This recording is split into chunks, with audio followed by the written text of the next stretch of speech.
Uy sharoitida farzandimizni burnini tozalashni o'rganamiz. Ketdik.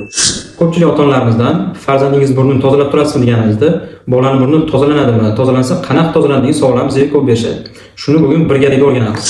Birinchisi bu bizda shlankachali aspirator. Buni ko'p ota-onalar bilganlar, mishka ham deyshadi, ayiqchaga o'xshagani uchun.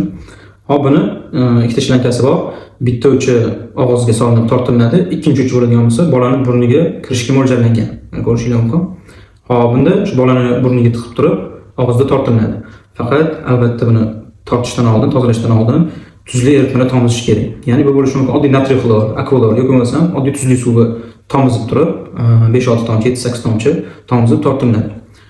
Buni biz maslahat beramiz burnini qoqishni bilmaydigan bolalar uchun, ya'ni oylik yoki yoshiga to'lgan 2 yoshli bolalar hali burnini qoqishni bilmaydi. Shularga shu tomizib turib, shunda tortishni maslahat beramiz.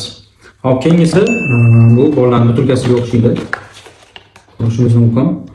Buni tavsiya qilamiz burnini qoqishni biladigan bolalarga. Ya'ni bunda suv ko'p, hajm ko'p bo'lgani uchun buni qo'llanish usuli ichiga shu boya aytganimizdek tuzli eritmalar solinib, o'rniga qaratib burniga tiqqan holatda bosimlanadi. Faqat kuchli bosim bilan qilish kerak, ya'ni o'rtacha tezlikda jo'natish kerak suvni. Chunki bu yerda quloq bilan bog'langan nay bor, quloqqa o'tib ketishi mumkin. Buni faqat burnini qoqishni biladigan bolalarga maslahat beramiz. Agar bu ham bo'lmaydigan bo'lsa, uy sharoitida oddiy shpritsdan foydalanishni maslahat beramiz. Bunda burniga shu aytganimizdek tomizib turib yoki bo'lmasa tortib turib yoki bo'lmasa shu burniga tiqib vannaga qaratib qoqishni biladigan bolalarga o'rtacha tezlikda jo'natib, boladan yaxshilab qoqish so'raladi. Asosiy hozirgi kunda uy sharoitida qilinadiganlari shular. Sog'lig'ingizga bee'tibor bo'lmang. Agar sizning sog'lig'ingizda muammolar kuzatilayotgan bo'lsa, albatta bizga murojaat qilishingiz mumkin.